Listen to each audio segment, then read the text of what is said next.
Je ne suis pas, messieurs, de ceux qui croient qu'on peut supprimer la souffrance en ce monde. La souffrance est une loi divine.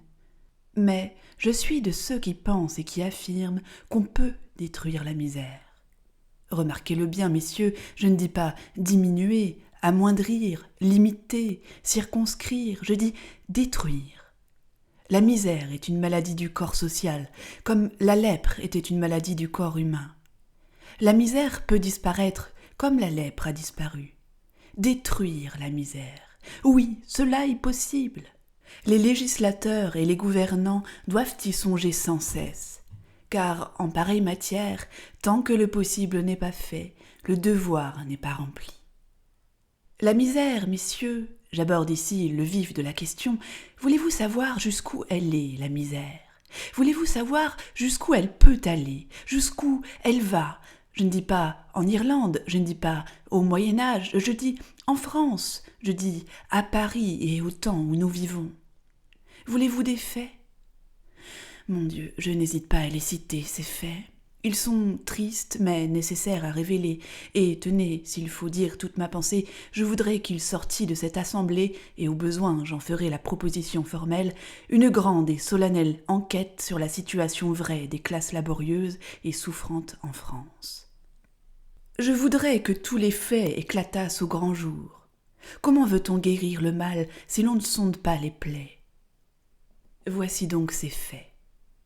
Il y a dans Paris, dans ces faubourgs de Paris que le vent de l'émeute soulevait naguère si aisément, il y a des rues, des maisons, des cloaques, où des familles entières vivent pêle-mêle, hommes, femmes, jeunes filles, enfants, n'ayant pour lit, n'ayant pour couverture, j'ai presque dit pour vêtements, que des monceaux infects de chiffons en fermentation, ramassés dans la fange du coin des bornes, espèces de fumier des villes, où des créatures s'enfouissent toutes vivantes pour échapper au froid de l'hiver.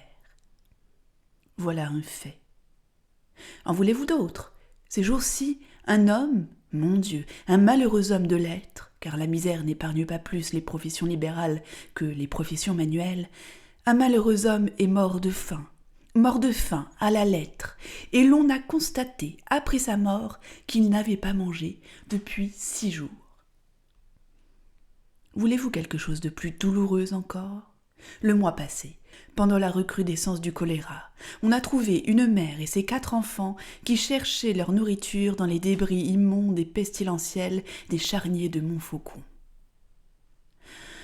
Eh bien, messieurs, je dis que ce sont là des choses qui ne doivent pas être. Je dis que la société doit dépenser toute sa force, toute sa sollicitude, toute son intelligence, toute sa volonté pour que de telles choses ne soient pas.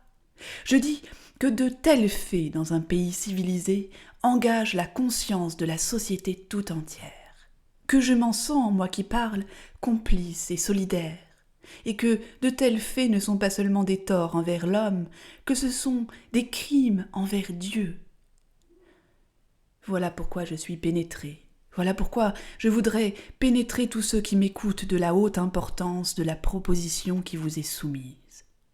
Ce n'est qu'un premier pas, mais il est décisif. Je voudrais que cette assemblée, majorité et minorité, n'importe, je ne connais pas moi de majorité et de minorité en de telles questions, je voudrais que cette assemblée n'eût qu'une seule âme pour marcher à ce grand but, à ce but magnifique, à ce but sublime, l'abolition de la misère. Et, messieurs, je ne m'adresse pas seulement à votre générosité, je m'adresse à ce qu'il y a de plus sérieux dans le sentiment politique d'une assemblée de législateurs. Et à ce sujet, un dernier mot, je terminerai par là.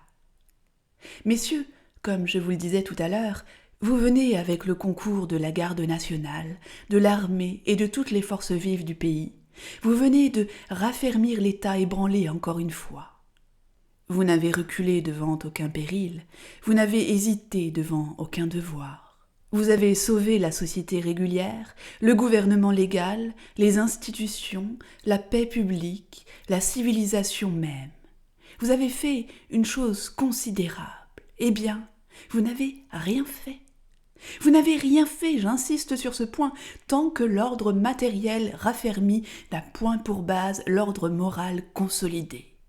Vous n'avez rien fait tant que le peuple souffre. Vous n'avez rien fait tant qu'il y a au-dessous de vous une partie du peuple qui désespère. Vous n'avez rien fait tant que ceux qui sont dans la force de l'âge et qui travaillent peuvent être sans pain. Tant que ceux qui sont vieux et ont travaillé peuvent être sans asile. Tant que l'usure dévore nos campagnes, tant qu'on meurt de faim dans nos villes, tant qu'il n'y a pas de lois fraternelles, des lois évangéliques qui viennent de toutes parts en aide aux pauvres familles honnêtes, aux bons paysans, aux bons ouvriers, aux gens de cœur, vous n'avez rien fait, tant que l'esprit de la Révolution a pour auxiliaire la souffrance publique. Vous n'avez rien fait, tant que dans cette œuvre de destruction et de ténèbres qui se continue souterrainement, l'homme méchant a pour collaborateur fatal l'homme malheureux.